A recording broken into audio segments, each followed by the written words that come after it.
초격자 초등학생 만들기 5번째 시간입니다. 5번째는 뭐가 있죠? 네, 우리 아이 초격자 인재로 만드는데 노력해야 될 초등학생 자녀에게 지원해야 될 내용들 살펴보고 있습니다. 네. 자존감과 겸손함을 갖추게 하라라는 겁니다. 부모님들이 최근에 자존감이 낮아요, 우리 아이는. 이렇게 이야기를 많이들 하세요. 네. 아이가 조금 우울해도, 기가 죽어도, 그리고 뭘 하고 싶은 게 없어도, 그리고 부모님 말을 안 들어도, 손톱을 막 물어뜯는 아이들 있죠? 그리고 막 몸을 긁어도, 그래도 다 자존감이 떨어진다고 저한테 와서 이야기를 하시는데, 자존감에 대한 정의를 한번 내려볼게요. 아이가 스스로 품위를 지키고 자기를 존중하는 마음이에요. 네, 좀 어려운가요? 여기서 중요한 것은 품위예요. 그리고 자기를 존중하는 마음이라는 거. 이 두 가지에는 한 가지 상황을 가정하고 있어요. 전제한다고 그럴까요? 그 상황은요, 많은 사람들과 같이 있을 때입니다. 혼자 있을 때, 외톨이로 있을 때 자기가 막 품위를 지키고 다른 사람들에게 보여지는 거는 아예 신경 안 쓰고 자기를 만족하고 뭐 자기한테 으쌰으쌰 화이팅 막 이러는 게 아니라는 거죠. 그거는 약간 이상한 아이죠. 네네. 그러니까 그게 아니라 누구 뭐 다른 사람들 앞에서 발표를 잘한다 이런 게 아니란 얘기죠. 많은 사람들 앞에서 하지 말아야 될 것들은 하지 않고 꼭 해야 될 것들은 용기 내서 하는 걸 말합니다. 제가 조금 역설적으로 한번 예를 들어볼까요?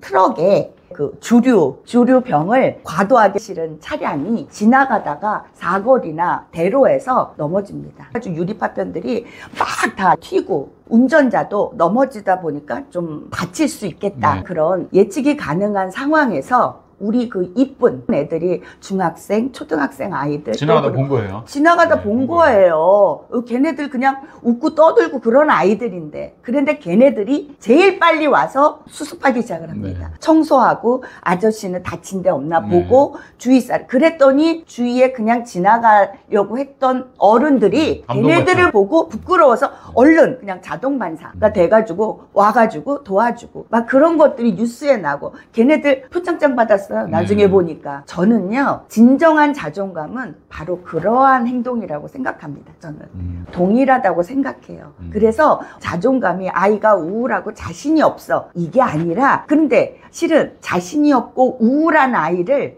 치유하고 회복시키는 데는 굉장히 오래 걸리고 많은 인풋이 들어가거든요, 노력이. 네. 근데 반면 제가 조금 전에 이야기 드린 것처럼 이렇게 자동 반사로 위험 상황을 뭐라 그럴까, 자기가 자발적으로 뛰어들어서 도와준다거나, 그리고 여러 친구들하고 같이 무언가 선한 일을 하는 거, 이 부분은 초등학교 때 조금만 잡아주면 그 아이가 커서도 이런 일들을 많이 해나간다는 그 조직시민 행동이라고 해요. 아유, 그래요. 네, 용기 네. 있는 행동. 네네, 맞습니다. 네. 어른도 하기 어렵죠. 네네. 근데 이런 행동을 하기 위해서는 또 그 다음에도 여러 가지 일들이 있었어요. 사고가 났는데 문이 안 열리는 거죠. 아니면은 최근에는 심혈관 질환으로 가다가 차가 멈추는 경우. 그랬을 때도 사고가 날 경우에 아이들도 같이 조인해서 학생들과 시민들이 차를 들어가지고 옮기는 경우나, 아니면 112 오기 전에 먼저 자기네들이 꺼내가지고 응급처치하는 거를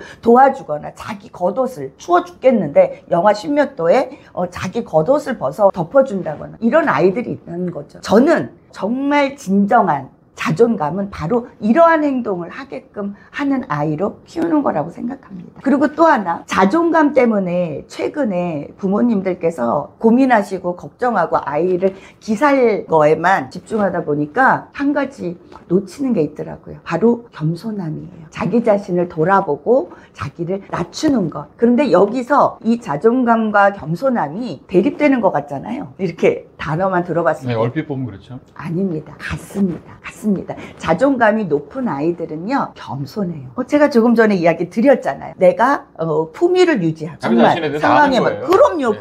그리고 나를 존중하는 아이는요, 다른 사람들도 존중할 수 있습니다. 당연하죠. 네, 그래서 뭐 누가 오면은 인사 좀 해, 인사 좀. 그러면서 아이 머리를 미실 게 아니라 거기서 다른 사람들에게 너도 인사받으면 기분 좋지. 그런 것처럼 다른 사람들을 즐겁게 하고 기쁘게 하는 거야. 그리고 너에 대한 인정과 칭찬도 많이 받을 수 있는 기회가 된다라고 해서 이야기를 좀 많이 해주셨으면 좋겠습니다. 오늘은 자존감과 겸손함을 겸비한 아이로 키우기 위한 자그마한 노력들에 대해서 알아보았습니다. 자, 오늘 굉장히 쉬우면서도 본질적으로 굉장히 어려운 이야기, 어른도 굉장히 이해하기 어려운 말씀을 해주셨어요. 저도 이제 들으면서 자존감과 자만감이에요. 자존감과 자만감인데요.